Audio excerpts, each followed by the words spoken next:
regarde-toi bien. Combien de fois as-tu quémandé de l'attention, comme si ta valeur dépendait du regard des autres? Tu as pleuré pour quelqu'un qui n'a même pas pris la peine d'y penser 2 fois. Et le pire, c'est que tu le savais. Mais malgré tout, tu es resté là, comme celui qui s'obstine à boire de l'eau salée en espérant étancher sa soif. La vérité est inconfortable, personne ne viendra te sauver. Et, au fond, il n'en est pas besoin. Quand tu apprends à te valoriser, à te traiter comme la ressource la plus rare et la plus précieuse qui soit, tu cesses de t'enchaîner à ceux qui ne savent que te diminuer. Ce n'est pas de l'orgueil vide, c'est une forme d'intelligence, celle de la survie, que les stoïciens défendaient déjà. Car la philosophie stoïcienne n'est pas un vieux livre couvert de poussière. C'est un manuel pratique pour que tu ne souffres plus jamais à cause de quelqu'un qui n'a pas mérité sa place dans ta vie. Et maintenant, la question se pose, vas-tu continuer à offrir ta paix intérieure ou vas-tu devenir ton propre bouclier? Ne manque aucune de ces leçons, car elles t'aideront d'une manière que tu n'aurais jamais imaginée. Mais avant de commencer, écoute bien cette histoire, elle t'aidera à comprendre la sagesse de ce message. Il était une fois, dans une ville pleine de lumière et d'ombre, une jeune femme appelée Clara. On la connaissait pour sa bonté. Toujours prête à tout donner pour ceux qui l'entouraient. Mais cette même générosité l'avait souvent blessée. Des personnes à qui elle avait offert son temps, sa confiance, son amour jusqu'à son cœur même l'avaient laissée avec des promesses brisées et des souvenirs amers. Un jour, alors qu'elle marchait sous la pluie dans les rues pavées, Clara s'arrêta devant une vitrine. Le verre reflétait son visage fatigué et ses yeux éteints. C'est à cet instant qu'elle comprit qu'elle avait passé trop de temps à attendre que les autres lui donnent la valeur qu'elle ne s'était jamais reconnue. Ce soir-là, en rentrant chez elle, elle alluma une bougie et se regarda dans le miroir. Elle ne vit pas une femme faible, mais quelqu'un qui avait beaucoup enduré et qui tenait encore debout. D'un souffle profond, elle prit une décision. Cesser de vivre pour plaire aux autres et commencer à marcher la tête haute, en se rappelant que le véritable amour commence toujours en soi. Les jours suivants furent différents. Clara commença à poser des limites là où auparavant régnait le silence. À dire non là où elle se taisait par peur de perdre. Elle se remit à faire ce qu'elle aimait. Elle peignait. Encore et encore. Les couleurs qui jaillissaient de ses pinceaux ne remplissaient pas seulement les toiles, elles reconstruisaient aussi son esprit. Certains furent surpris par son changement. D'autres tentèrent de profiter à nouveau de sa bonté. Mais ils ne retrouvèrent plus la jeune femme hésitante qu'ils connaissaient. Clara avait appris à se regarder avec respect, et cette nouvelle force se reflétait dans chacun de ses mots et de ses gestes. Un après-midi, une amie lui demanda ce qui avait changé, comment elle avait réussi à ne plus souffrir pour ceux qui ne la valorisaient pas. Clara sourit avec sérénité et répondit. Quand tu comprends que ta valeur ne dépend du regard de personne, tu découvres qu'aucune perte ne peut t'abattre. Personne ne peut te faire sentir petite si tu sais que tu es immense. La morale de cette histoire est limpide. Quand tu apprends à te valoriser, tu ne mendis plus l'affection et tu ne crains plus le rejet. La force de te reconnaître suffisante est la clé qui te libère de la souffrance inutile. Car celui qui s'aime et se respecte ne souffre plus jamais à cause de ceux qui ne le font pas. Avant de commencer la première leçon, si tu trouves ces vidéos utiles, je t'invite à t'abonner et à activer les notifications, afin de ne rien manquer des prochaines nouveautés. Numéro 1. Le réveil intérieur. Sais-tu quel est le problème de beaucoup de gens? Ils attendent que quelqu'un d'autre leur dise quelle est leur valeur. Comme si chacun portait dans le dos une pancarte vide, espérant que quelqu'un d'autre la remplisse à sa place. Tu es suffisant. Tu as de la valeur. Tu es spécial. Mais lorsque cette personne ne vient pas, on reste là, à regarder ce panneau blanc, en se sentant diminué. Voici la première secousse, personne ne viendra te valider de façon permanente. Le réveil intérieur commence lorsque tu comprends que ta valeur ne se négocie pas sur le marché de l'opinion des autres. Reconnaître ta valeur avant que les autres ne le fassent, c'est comme cesser de demander la permission d'entrer dans ta propre maison. Ridicule, non? Imagine-toi, chaque soir, frappant à ta propre porte, attendant que quelqu'un t'invite à entrer. Ta vie est ta maison, et tu as toujours eu les clés. Si tu ne comprends pas cela, tu continueras à dépendre de la permission des autres pour entrer dans ce qui t'appartient déjà. Il existe aussi une autre prison, la validation externe. Elle est fragile, aussi fragile qu'un verre bon marché. Aujourd'hui, quelqu'un t'applaudit, demain, il aura oublié ton nom. Vas-tu vraiment fonder ton estime de toi sur quelque chose d'aussi changeant que l'humeur des gens? Si ta sécurité dépend de ce que les autres pensent de toi, prépare-toi à vivre sur un balançoire émotionnel, en haut quand on te sourit, en bas quand on t'ignore. Et le pire, c'est que tu perds le contrôle de ta paix intérieure. C'est ici qu'entre en jeu quelque chose de plus profond, écouter ta voix intérieure au-dessus du bruit. Car du bruit, il y en aura toujours. Le monde parle sans arrêt, il juge, critique, applaudit ou bâille. Et au milieu de ce concert dissonant, ta voix est la seule mélodie qui compte vraiment. Mais parfois, tu l'étouffes toi-même avec tes doutes. C'est comme avoir un phare allumé à l'intérieur, mais le recouvrir d'une couverture par peur de ce que diront les autres s'il brille trop fort. Absurde, n'est-ce pas? Faire de ton estime de soi ton moteur quotidien ne veut pas dire marcher dans la vie en te pavanant. Il ne s'agit pas de gonfler ton ego jusqu'à exploser. C'est plutôt comme entretenir ton propre réservoir d'énergie. Chaque jour, tu le remplis de discipline, de soins de toi-même, de mots qui te rappellent ta valeur, même si personne ne te le dit. Ainsi, lorsque la vie te lancera ses pierres et ses tempêtes, tu continueras d'avancer, car ton moteur ne dépendra que de toi. Si tu veux une stratégie simple, voici une métaphore pratique. Traite ton estime de toi comme un jardin. Si tu l'arroses chaque jour, si tu arraches les mauvaises herbes, ces pensées qui te disent que tu n'es pas capable, alors il grandira.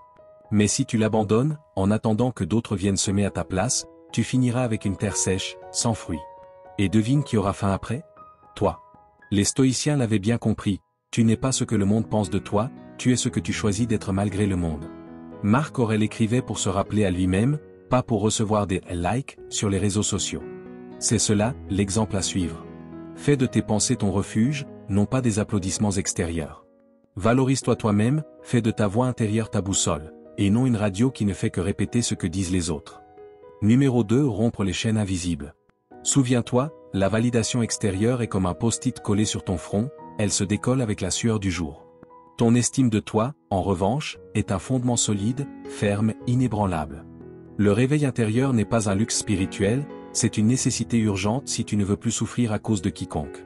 Alors, la prochaine fois que tu douteras de ta valeur, pose-toi cette question, vais-je vraiment me rabaisser à attendre des miettes ou vais-je me servir moi-même un banquet? Celui qui apprend à se reconnaître n'a plus besoin de miroirs empruntés pour voir sa grandeur. La vérité, c'est que personne n'est libre. On te vend cette idée dans de jolies phrases, mais dès l'enfance, on t'attache avec des fils invisibles, fais ceci pour qu'on t'aime. Ne fais pas cela, que vont penser les autres? Et toi, obéissant, tu t'habitues à porter des chaînes que tu ne vois même plus. Le plus triste, c'est qu'un jour, tu finis par les confondre avec une partie de toi. Tu les regardes comme des bracelets de luxe, alors qu'en réalité, ce ne sont que des menottes déguisées. Le véritable éveil arrive le jour où tu réalises que vivre dépendant des autres est la prison la plus bon marché et la plus fréquentée du monde. La première étape consiste à identifier ces dépendances émotionnelles qui se cachent à l'intérieur de toi, souvent derrière des excuses apparemment innocentes. Ce « sans toi je ne suis rien » qui semble romantique n'est en vérité qu'un cri de détresse. Ou encore cette habitude d'écrire à quelqu'un toutes les 5 minutes pour vérifier s'il t'aime encore. Ce n'est pas de l'amour, c'est de l'addiction, comme si ton estime de toi devait se recharger avec le chargeur de quelqu'un d'autre. Le pire, c'est qu'on ne s'en rend souvent compte qu'une fois vidé, quand l'autre, épuisé par ton poids, finit par s'en aller. Puis vient la partie la plus difficile, laisser partir les relations qui épuisent ton énergie. C'est douloureux, oui, mais réfléchis à ceci, boirais-tu chaque jour un verre d'eau sale en sachant qu'il te rend malade? Alors pourquoi t'accroches-tu à des personnes qui te font te sentir moins que ce que tu es? Il y a des liens qui n'unissent pas, mais qui étouffent. Et peu importe combien tu essaies de le cacher, si quelqu'un te retire plus qu'il ne t'apporte, tôt ou tard, il te fera couler. Un autre maillon de ces chaînes est le besoin d'approbation. C'est comme vivre avec un jury invisible, toujours à évaluer si tu souris assez, si tu dis ce qu'il faut, si tu rentres bien dans le moule. Mais dis-moi, combien de récompenses as-tu reçues pour tous ces efforts à plaire? Exactement, aucune. Car les applaudissements extérieurs durent le temps d'un soupir, et quand ils s'éteignent, tu te retrouves à nouveau avec l'angoisse de devoir les regagner. Si tu vis pour plaire, tu seras comme un acteur qui ne quitte jamais la scène, épuisé à jouer un rôle que tu n'aimes même pas. Et voici la chaîne la plus lourde, la peur d'être seul. Ce fantôme qui te murmure que sans compagnie, tu ne vaux rien. Le paradoxe, c'est que dans cette peur de la solitude, tu finis par accepter n'importe quelle présence, même celle qui te blesse. Mais la solitude n'est pas une punition, c'est un entraînement. C'est comme aller à la salle de sport émotionnel. Au début, c'est inconfortable, lassant, parfois douloureux. Mais avec le temps, tu découvres que c'est là que tu bâtis une force réelle. Tu apprends que rester avec toi-même n'est pas une condamnation, mais le meilleur investissement que tu puisses faire. Imagine cette métaphore, tu es dans une cellule, mais la porte n'a jamais été verrouillée. Tu es resté assis là des années, convaincu que tu ne pouvais pas sortir. Puis, un jour, tu tournes simplement la poignée, et elle s'ouvre. La morale? La plupart de tes chaînes n'existent que dans ton esprit. Ce sont tes croyances, tes peurs, tes excuses qui te retiennent. Le jour où tu décides de te lever, la cellule disparaît. Les stoïciens l'ont parfaitement résumé. Marc Aurèle écrivait que la seule chose que tu possèdes vraiment, c'est ton esprit. Et si tu en deviens l'esclave, alors tu as déjà tout perdu. Les stoïciens ne parlaient pas de liberté comme d'un discours politique, mais comme l'art de ne dépendre émotionnellement ni de personne ni de rien. Voilà la véritable indépendance, ne pas avoir besoin que quelqu'un te soutienne, parce que tu as appris à marcher seul. Briser les chaînes n'a rien d'un acte spectaculaire de cinéma. Personne ne t'applaudira lorsque tu diras assez. Mais ce silence, ce moment de calme après la tempête, sera le commencement de ta véritable paix. Reconnaître tes dépendances, lâcher ceux qui t'usent, cesser de chercher l'approbation et ne plus craindre la solitude, voilà le chemin pour retrouver ta valeur. Car lorsque tu comprends que tu es suffisant par toi-même, tu cesses de mendier des miettes d'affection et tu commences à t'offrir des banquets de dignité. Et à partir de ce jour-là, tu ne souffriras plus jamais pour personne. Les chaînes les plus lourdes ne sont pas celles qu'on porte au poignet, mais celles qu'on garde dans l'esprit, celles qu'on refuse de lâcher. Numéro 3, le pouvoir de la limite. Sais-tu quel mot effraie le plus de gens? Ce n'est ni amour, ni engagement. C'est « ça suffit ». Ce simple mot met beaucoup de personnes mal à l'aise, car dire « ça suffit » signifie ériger un mur. Et nous vivons dans une société qui applaudit davantage ceux qui se sacrifient que ceux qui se respectent. Pourtant, la réalité est simple, si tu n'apprends pas à poser des limites, tu finiras par devenir le tapis préféré des autres. Et le pire, c'est qu'ils le feront avec ton autorisation. Apprendre à dire « non » ou « stop » sans culpabilité est un article. Et comme tout art, au début, il dérange. Tu te sens mal, comme si tu trahissais quelqu'un simplement parce que tu défends ton espace. Mais la culpabilité n'est pas le signe que tu fais quelque chose de mal, c'est la preuve que tu brises une habitude de soumission que tu traînes depuis trop longtemps. C'est comme lorsque tu arrêtes le sucre. Ton corps en réclame, non pas parce qu'il en a besoin, mais parce qu'il en était dépendant. Avec les limites, c'est exactement la même chose. Vient ensuite la question des règles claires dans les relations. Il n'est pas nécessaire de rédiger un contrat notarié pour chaque amitié ou relation. Mais tu dois savoir jusqu'où tu dis oui et à partir d'où tu dis non. Car si tu ne poses pas de cadre par tes actes, les gens interpréteront ce qu'ils veulent. C'est comme inviter quelqu'un chez toi sans jamais préciser qu'il ne doit pas fumer à l'intérieur. Un jour, tu te rends compte que ton salon sent le cendrier et il est déjà trop tard. Respecter ton temps et ton espace personnel est une autre leçon que peu pratique. Beaucoup disent, mon temps est précieux, mais le distribuent comme des prospectus dans la rue. Si tu dis ne pas avoir de temps et que tu le passes à écouter les drames des autres, tu n'es pas honnête avec toi-même. Respecter ton espace n'est pas de l'égoïsme, c'est de l'hygiène mentale. Comme lorsque tu fermes la porte de la salle de bain, tout le monde comprend que tu as besoin d'intimité. Pourquoi ne pas appliquer la même logique à ton temps et à ton énergie? Et surtout, souviens-toi, les limites ne se proclament pas avec des discours, elles se prouvent par des actes. Tu peux répéter 1000 fois, je ne tolère pas le manque de respect, mais si tu le permets ne serait-ce qu'une seule fois, le message est clair, tes mots ne valent rien. C'est comme dire que tu as un chien de garde, mais que c'est un chat endormi qui t'attend à la porte. Personne ne te prendra au sérieux. Tes actes doivent être la traduction exacte de tes paroles, sinon tu deviendras un manuel ambulant d'incohérence. Imagine maintenant que ta vie est une ville et que tu en es le maire. Si tu laisses n'importe qui entrer, peindre des graffitis, salir les rues et faire du bruit à 3 heures du matin, ta ville deviendra vite un chaos. Mais si tu établis des règles, des horaires et des sanctions, tu la protèges. Et mieux encore, tu la rends vivable pour toi. Et après tout, qui doit habiter cette ville chaque jour? Exactement, toi. Les stoïciens parlaient déjà de cela. Marc Aurèle rappelait qu'on ne peut pas contrôler ce que les autres font, mais qu'on peut choisir ce qu'on accepte ou non. Pour eux, la véritable force ne consiste pas à tout supporter, mais à savoir ce qui mérite ta patience et ce qui doit rester en dehors de ta vie. Le pouvoir de la limite, c'est qu'elle te rend le contrôle de ta vie. Elle te libère de la manipulation, de l'abus, et de l'habitude de te contenter de moins que ce que tu mérites. Dire « ça suffit » ne fait pas de toi quelqu'un de froid, mais quelqu'un qui se respecte. Car celui qui ne fixe pas de limite découvre vite que les autres non plus ne s'en fixent pas quand il s'agit d'abuser de lui. Alors, la prochaine fois que tu hésiteras à poser une limite, souviens-toi de ceci. Ton estime de toi commence là où s'arrête ta tolérance à ce qui te blesse. Celui qui apprend à fixer des limites cesse d'être le prisonnier de la volonté des autres et devient le gardien de sa propre paix. Numéro 4. La force du silence. Le silence met mal à l'aise. Beaucoup le perçoivent comme un vide, voire comme un signe de faiblesse.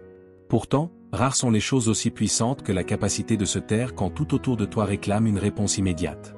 Nous vivons dans un monde qui applaudit ceux qui réagissent vite, même si ce qu'ils disent est insensé. Il semble que si tu ne réponds pas sur le champ, tu perdes. Mais voici le secret, le silence bien utilisé n'est pas une défaite, c'est une victoire. C'est la manière la plus élégante de rappeler aux autres et à toi-même que ta paix intérieure vaut plus que n'importe quelle discussion absurde. Ne pas céder au drame ni à la manipulation est un véritable entraînement de patience. Quand quelqu'un essaie de t'embarquer dans son théâtre personnel et que tu refuses d'y entrer, la pièce perd son public.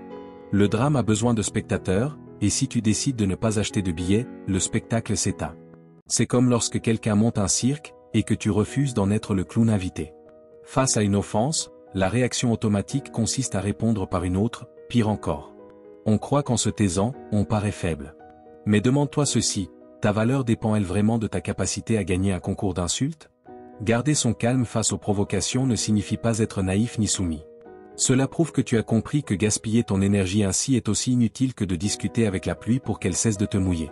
Le silence, dans ce cas, n'est pas de la lâcheté, c'est de la maturité. Mais attention, le silence n'est pas seulement l'absence de mots. L'utiliser comme protection, c'est comme ériger un mur invisible. Tu arrêtes les attaques sans même lever le petit doigt. Celui qui cherche à te provoquer et ne reçoit aucune réponse se retrouve face à un miroir, obligé d'affronter son propre vacarme intérieur. Et c'est là la meilleure stratégie, ne jamais troquer ta paix pour avoir le dernier mot. Pense à cette métaphore, ton esprit est comme un verre d'eau. Si, à chaque provocation, tu remues le verre, l'eau devient trouble et tu ne vois plus le fond. Mais si tu choisis de ne pas le bouger, l'eau reste claire. C'est exactement ce que fait le silence, il empêche ta vie de se troubler sous le poids des émotions des autres.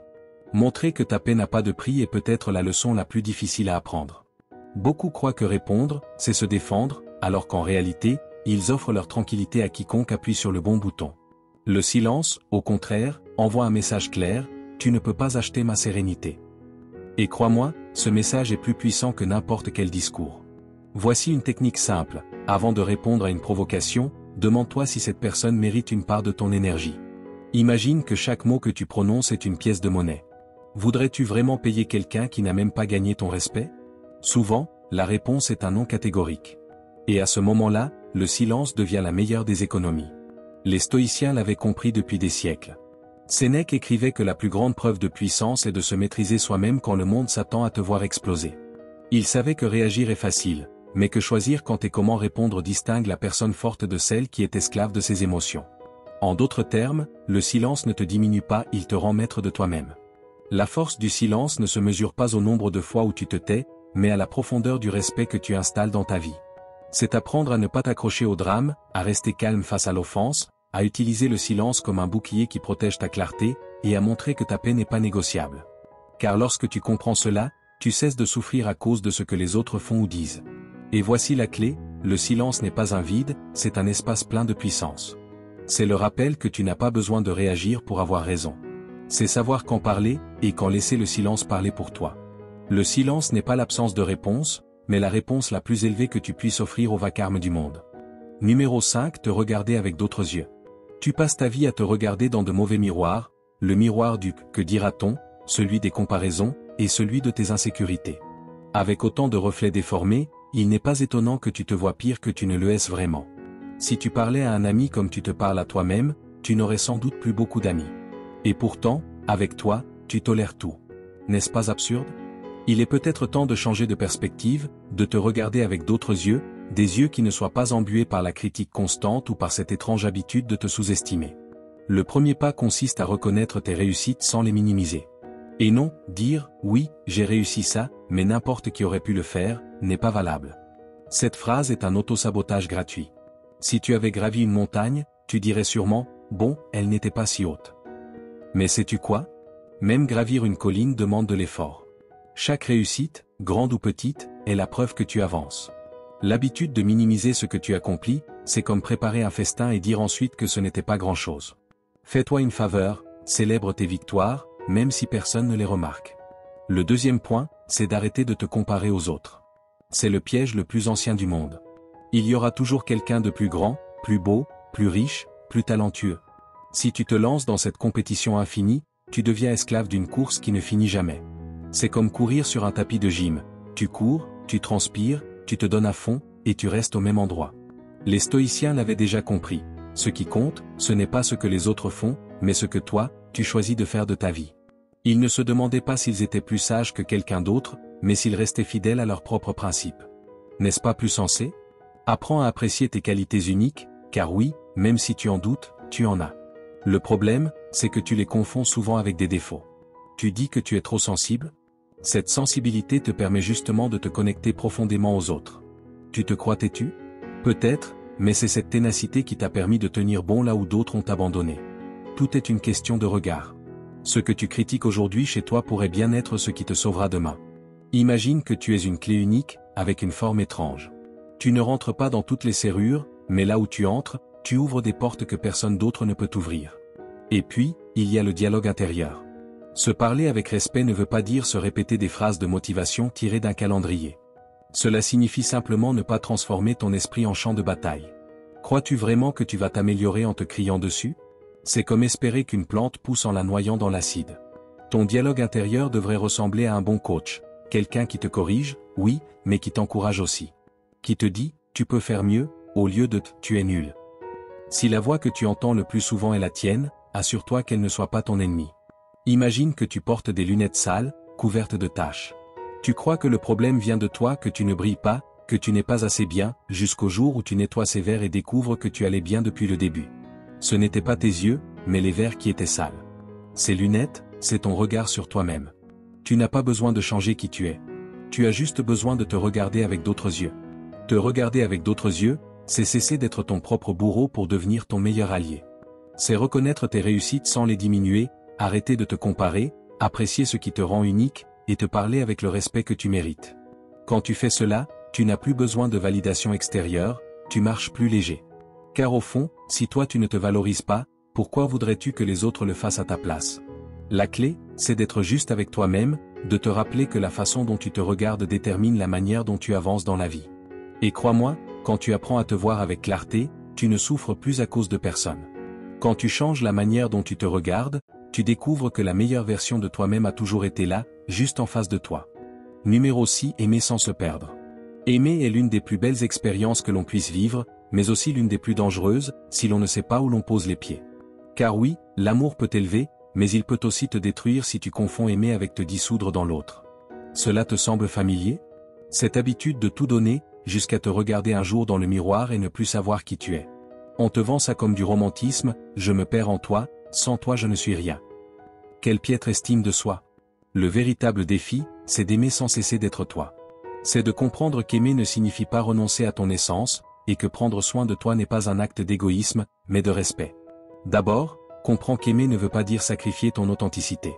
Si, pour être aimé, tu dois te déguiser en quelqu'un d'autre, c'est comme un restaurant qui changerait son menu chaque jour pour plaire aux clients du moment. À la fin, il perd son identité et plus personne ne sait pourquoi on y vient. Tu n'es pas sur cette terre pour plaire à tout le monde, ni pour te modeler selon chaque relation. Si tu t'éteins pour que l'autre brille, tu finis par devenir une ombre et les ombres, même si elles accompagnent, ne tiennent jamais le premier rôle.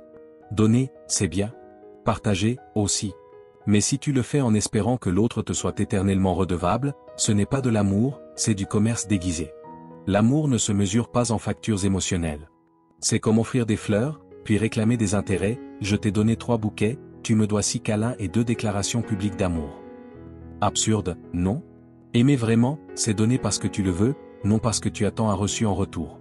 Avoir ton identité propre dans une relation est essentiel. Beaucoup se perdent dans le « nous ne faisons qu'un » et s'en servent comme excuse pour s'effacer. Non, vous n'êtes pas un seul être. Vous êtes 2, qui marchent ensemble. C'est comme danser, chacun a ses pas, mais lorsque vous vous synchronisez, la magie opère. Si tu cesses de suivre ton propre rythme pour copier celui de l'autre, il n'y a plus d'union, seulement de l'imitation. Et l'imitation, tôt ou tard, fatigue. Ne plus prendre soin de soi est un déséquilibre que peu savent éviter. Beaucoup pensent que pour prouver leur amour, il faut s'oublier complètement. Et ils finissent épuisés, frustrés, avec une liste de reproches qu'un avocat aurait du mal à classer.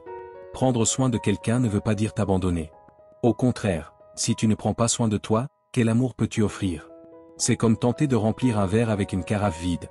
Peu importe comment tu la penches, il n'en sortira rien. L'amour est un feu. Si tu l'entretiens avec soin, il apporte chaleur et lumière.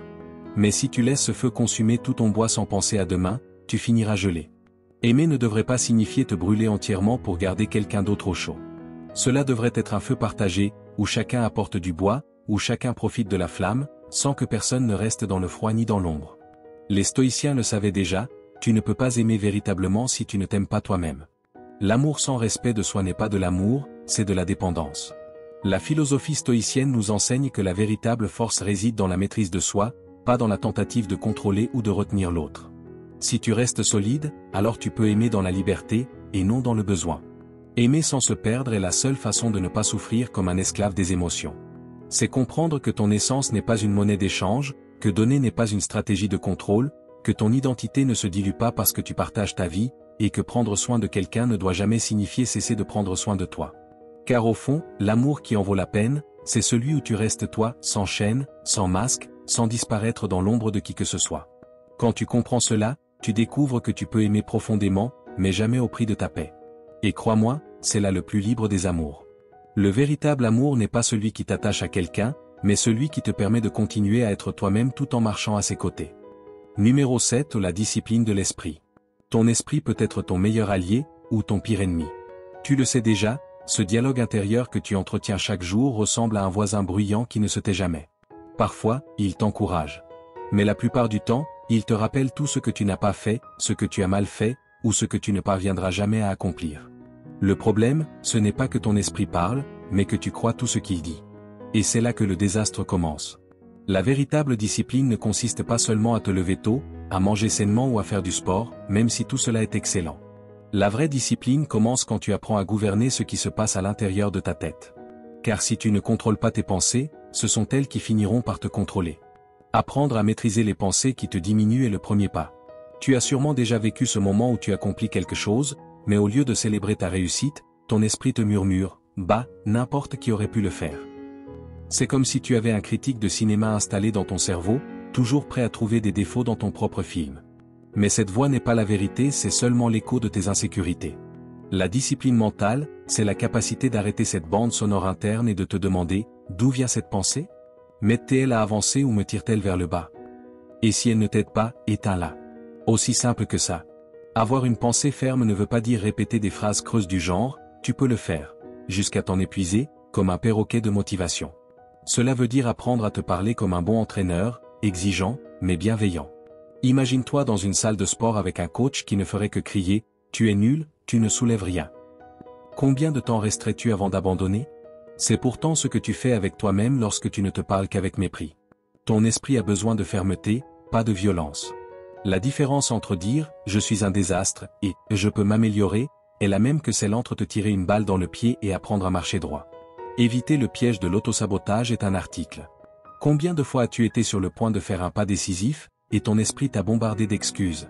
Ce n'est pas le bon moment, je vais sûrement échouer, j'aurai d'autres occasions.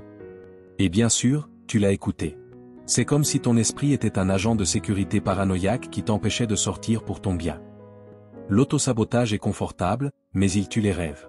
La discipline mentale consiste à détecter ces pièges et à agir quand même, même si la voix intérieure hurle le contraire. Épictète, l'un des grands stoïciens, le disait clairement, tu ne peux pas contrôler ce qui se passe à l'extérieur, mais tu peux choisir ce que tu décides d'en penser. Et qu'est-ce que l'autosabotage, sinon une façon d'interpréter la vie contre toi-même? Construire une mentalité forte ne se fait pas en un jour. Mais ce n'est pas non plus un mystère. C'est comme entraîner un muscle, chaque jour, tu soulèves un peu plus de poids mental. Un seul acte de conscience, une seule parole de respect envers toi, une seule décision prise sans laisser la peur commander, et ton esprit devient plus solide. C'est comme faire des pompes, au début, ça fait mal, mais avec la pratique, tu deviens plus fort et plus stable. La discipline mentale fonctionne de la même façon par la pratique, la répétition et la patience. Une technique utile consiste à imaginer ton esprit comme une radio remplie de stations.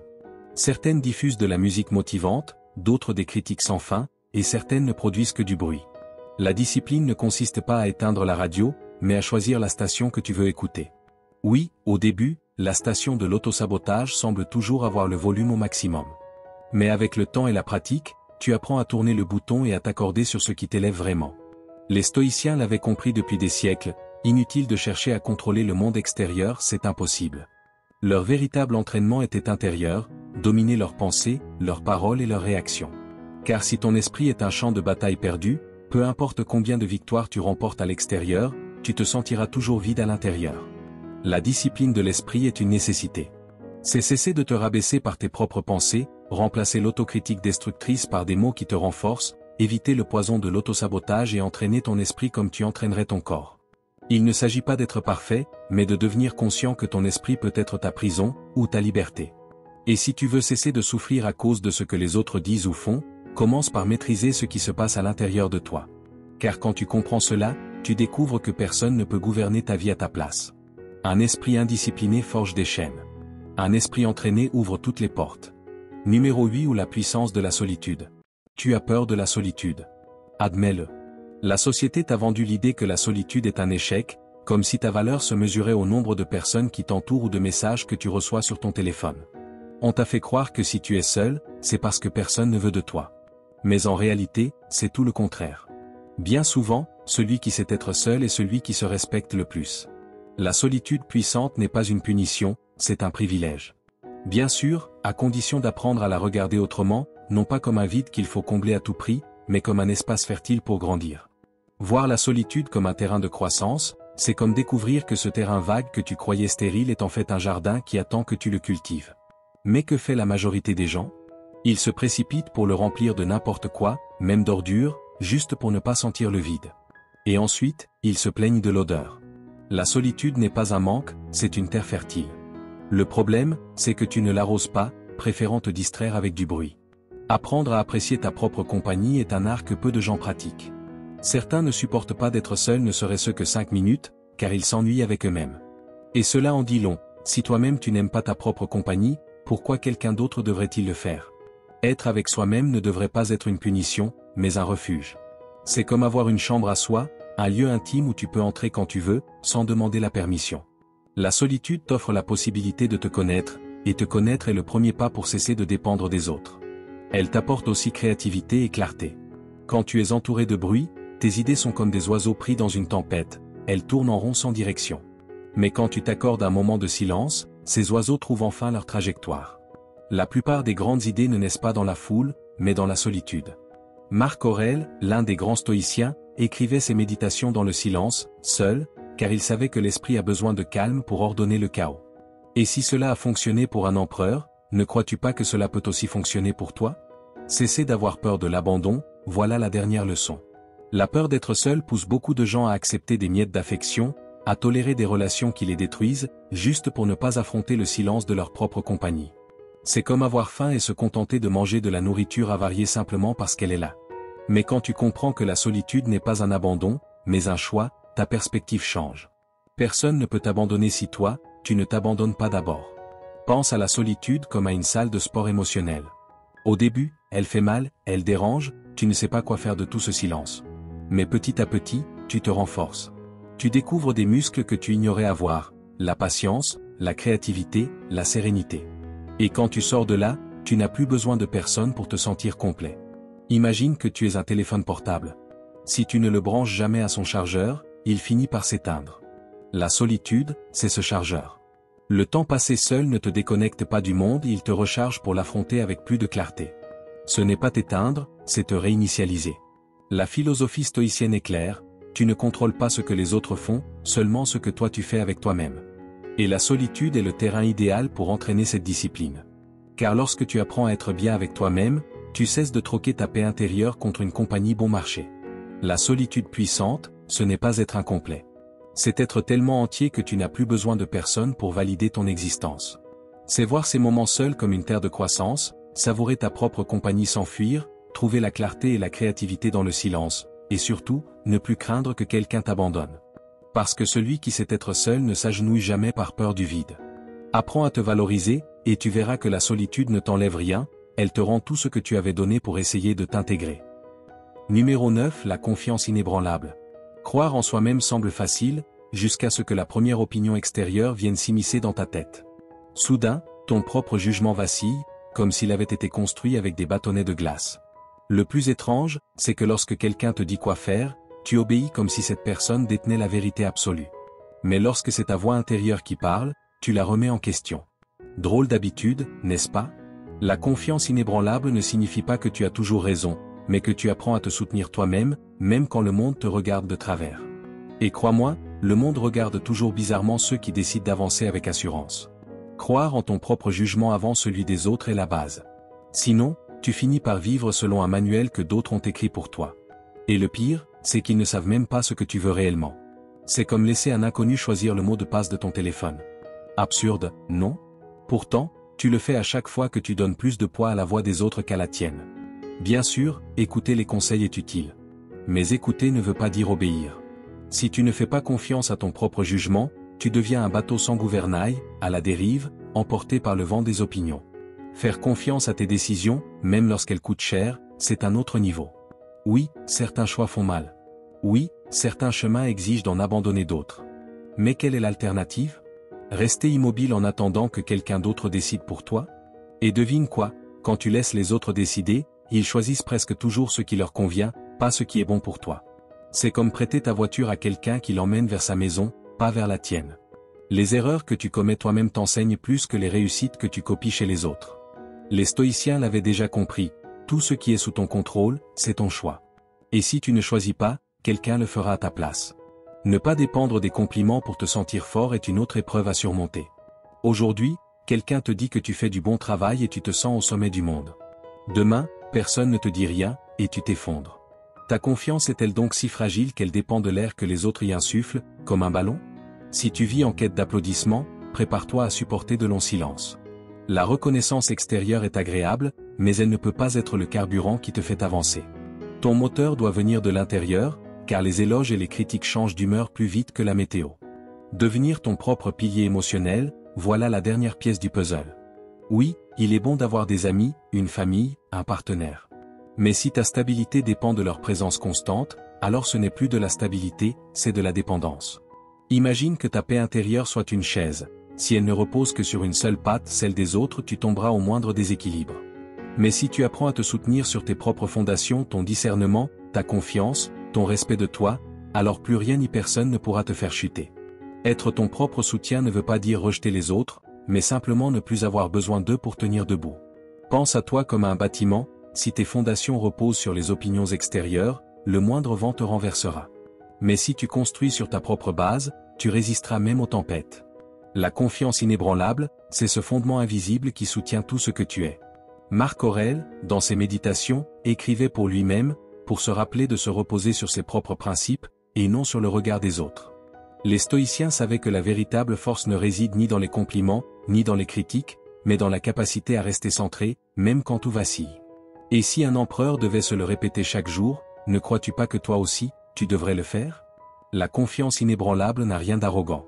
C'est simplement être cohérent avec soi-même, croire en ton jugement avant tout, assumer tes décisions, même lorsqu'elles font mal, ne pas dépendre des flatteries et devenir ton propre pilier émotionnel. Quand tu atteins cet état, tu cesses d'être prisonnier de la validation extérieure. Tu deviens libre, solide et difficile à manipuler. Et surtout, tu ne souffres plus à cause de ce que les autres pensent ou disent. Au fond, te valoriser, c'est apprendre à te soutenir avec ta propre force. C'est la seule confiance qui ne s'effondre jamais. La véritable confiance ne se quémande pas à l'extérieur, elle se construit à l'intérieur, brique après brique. Et n'oublie jamais, la dignité n'est pas un luxe, c'est un point de départ. Sans elle, tout ce que tu acceptes dans ta vie deviendra une réduction de toi-même. Numéro 10, la dignité et le respect de soi. Le problème, c'est que beaucoup confondent l'amour avec le fait de supporter l'insupportable, la compagnie avec le fait de tolérer l'intolérable, et le respect avec de simples miettes déguisées en affection. Et bien sûr, ensuite viennent les plaintes, pourquoi me traite-t-il ainsi? La réponse est simple, parce que tu le permets. Sénèque disait que personne ne peut t'humilier sans ton consentement. Ce n'est pas de la philosophie bon marché, c'est de la survie émotionnelle pure. Si tu ne places pas ta dignité en premier, prépare-toi à ce que les autres la mettent en dernier. Se rappeler que ta valeur n'est pas négociable est le premier pas. Tu n'es pas une marchandise en solde où chacun peut marchander.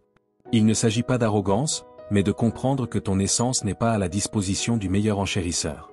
Quand tu oublies cela, tu deviens une marchandise bon marché. Et crois-moi, si tu te vends à bas prix, tôt ou tard quelqu'un te traitera comme si tu étais jetable. Refuser ce qui diminue ton essence est le deuxième défi. Combien de fois es-tu resté dans des lieux, des relations ou des emplois qui te rétrécissaient l'âme, simplement parce que tu pensais que c'était mieux que rien? C'est comme vivre dans une maison qui fuit et est moisie, juste parce que tu as un toit. Mais ce toit finit par te rendre malade. Chaque fois que tu acceptes ce qui te diminue, tu envoies au monde le signal qu'il peut te traiter comme il l'entend. Et oui, le monde répond rapidement à ces signaux. Ne pas accepter les miettes d'affection est une leçon dure, mais nécessaire. L'affection ne se mesure pas à la quantité minimale qu'on te jette comme à un chien attendant des restes sous la table. L'affection réelle est abondante, claire et cohérente. Tout le reste n'alimente que ton anxiété, pas ton cœur. Si tu acceptes moins que ce que tu mérites, ne blâme pas l'autre de te le donner, blâme-toi toi-même de t'être contenté de peu. À ce stade, la dignité est ton meilleur filtre. Ce qui ne te nourrit pas te reste inutile. Choisir toujours ce qui te respecte peut sembler évident, mais peu le pratique. Et non, il ne s'agit pas de chercher la perfection chez les autres. Il s'agit de veiller à ce que tu choisis soit aligné avec ta valeur. Si un lieu, une personne ou une situation te fait verser plus de larmes que de sourires, pourquoi y es-tu encore? C'est comme t'asseoir sur une chaise pleine de clous et te convaincre que, bon, au moins elle me soutient. Oui, mais elle te blesse. Ce que tu choisis définit ce que tu acceptes, et ce que tu acceptes définit ce que tu crois valoir. Imagine que tu es un tableau précieux dans un musée. Si tu laisses quelqu'un t'accrocher sur un mur humide, avec des clous tordus et de la poussière autour, ne sois pas surpris si personne ne t'apprécie. En revanche, lorsque tu exiges un cadre digne, un espace lumineux et soigné, les gens comprennent ta valeur. La différence n'est pas dans le tableau, c'est toujours toi, mais dans ce que tu permets d'entourer ton existence. La philosophie stoïcienne l'enseignait avec clarté. La véritable force réside dans le fait de vivre en accord avec ce que tu es, et non selon ce que les autres attendent de toi. Sénèque insistait sur le fait que la dignité est le noyau qui protège l'être humain de la manipulation et du mépris. Si tu y renonces, tu perds le bouclier qui te soutient face au monde. La dignité d'abord. Toujours. Si tu ne la places pas comme priorité, le reste de ta vie devient un exercice de conformisme. Souviens-toi que ta valeur n'est pas négociable. Refuse ce qui te diminue, n'accepte pas les miettes déguisées en amour et choisis seulement ce qui respecte ton essence. Ainsi, au lieu de souffrir à cause de ce que les autres font ou ne font pas, c'est toi qui fixes la mesure de ce qui mérite d'entrer dans ta vie. La dignité n'est pas de la rigidité, c'est de l'amour-propre dans sa forme la plus pure. Et celui qui se respecte jamais n'aura à mendier le respect de personne. La dignité ne se perd pas d'un coup, elle se donne petit à chaque fois que tu acceptes moins que ce que tu mérites. Numéro 11, transformer la douleur en leçon. La douleur n'avertit pas. Elle arrive, s'assoit à ta table et commence à donner des ordres comme si elle était la maîtresse de ta vie. Et toi, sans t'en rendre compte, tu l'écoutes avec peur, tu l'alimentes avec tes larmes et tu la laisses dormir dans ton lit. La plupart des gens détestent la douleur, la maudissent, l'évitent et la recouvrent de distraction. Mais là est le piège. Tant que tu la considères comme un ennemi, la douleur, aussi inconfortable soit-elle, est en réalité le professeur que tu n'as jamais demandé mais qui t'enseigne le plus.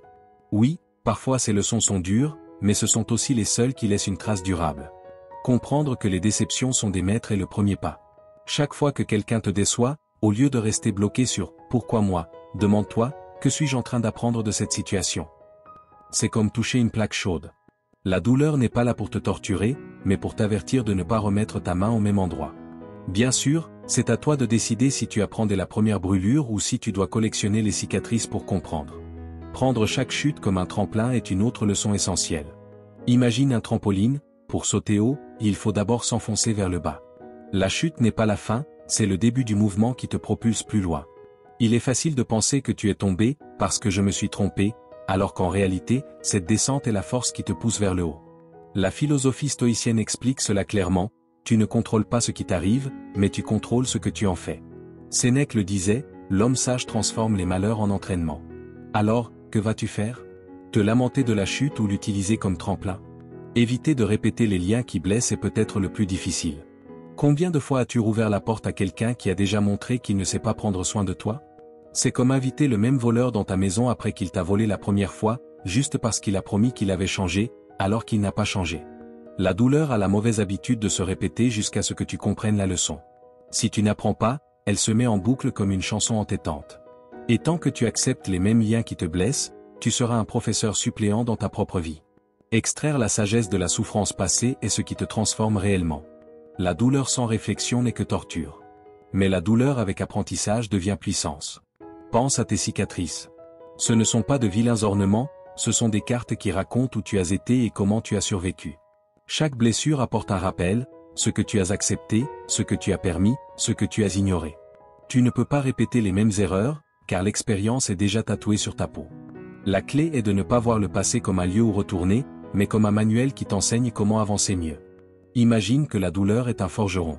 Chaque coup qu'elle te donne n'est pas pour te détruire, mais pour te façonner comme le fer à la forge. Oui, le coup de marteau fait mal, le feu brûle, mais petit à petit le fer devient une épée. Et cette épée, c'est ton caractère, ta force. La douleur n'est pas là pour te briser, elle est venue te rendre plus résistant. Le problème, c'est que beaucoup se plaignent tellement de la chaleur du feu qu'ils ne découvrent jamais en quoi il se transforme. La philosophie stoïcienne résumait cela magistralement, il n'y a pas de fortune sans épreuve ni de grandeur sans difficulté. La douleur, bien comprise, n'est pas un obstacle, c'est l'entraînement. Et ceux qui le comprennent cessent d'être des victimes pour devenir les protagonistes de leur propre vie.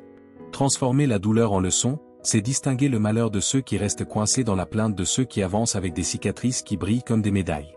Comprends que les déceptions sont des maîtres, que chaque chute peut devenir un élan, que répéter des liens nocifs revient à choisir la même blessure, et que la souffrance passée contient la sagesse dont tu as besoin pour ton présent. Au final, la différence est dans ton regard, tu peux voir la douleur comme un bourreau ou comme un maître. Elle frappe à ta porte avec la même leçon répétée. La douleur enseigne, par ses coups, ce que le confort n'oserait jamais te montrer. Numéro 12, le triomphe de l'estime de soi. Apprécier ce que tu es n'est pas de la vanité, c'est de la survie. Car si tu ne le fais pas toi-même, il y aura toujours quelqu'un prêt à te traiter comme un produit en solde.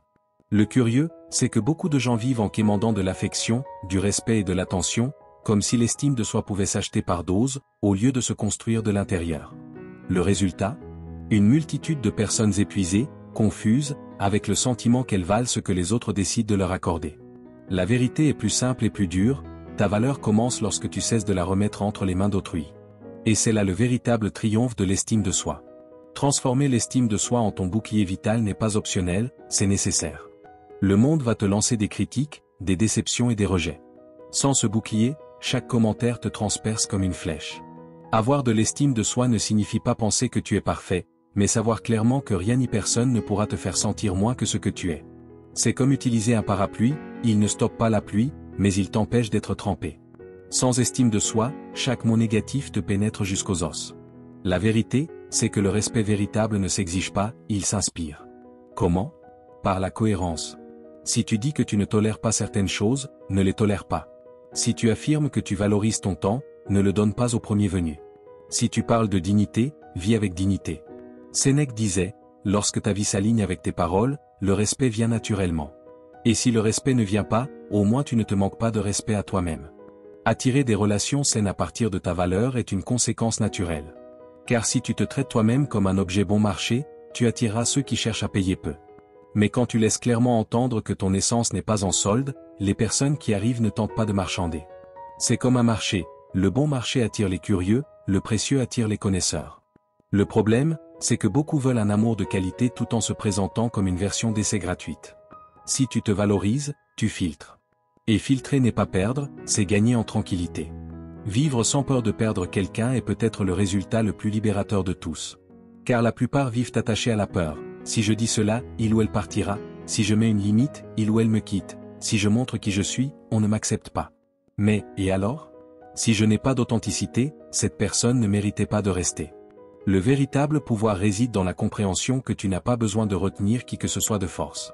Tu es bien avec toi-même, et ceux qui veulent s'ajouter à ta vie sont les bienvenus, mais ne sont pas indispensables. C'est comme avoir des ailes, tu ne quémandes pas que les autres te portent, car tu sais déjà voler. Imagine que tu es une maison. Si tu te valorises peu, tu laisses la porte ouverte à n'importe qui entre, fait du bruit, salit et part quand il veut. Si tu te valorises, tu mets une clé, décore avec soin et n'autorises que ceux qui savent respecter ton espace. Le résultat ? Une maison habitable, paisible, où tu te sens en sécurité. Tu es cette maison, et ta valeur est la clé. La philosophie stoïcienne l'expliquait bien. Ne dépend pas de ce que tu ne contrôles pas, car c'est là que réside la racine de la souffrance. Ta valeur ne dépend pas des compliments, de la compagnie ou de l'approbation des autres. Elle dépend de toi, de la façon dont tu choisis de te voir et de te traiter. Quand tu comprends cela, tu cesses de quémander de l'affection pour commencer à la partager depuis l'abondance. Le triomphe de l'estime de soi ne consiste pas à crier au monde ce que tu vaux, mais à vivre de telle manière que personne ne puisse te faire oublier qui tu es.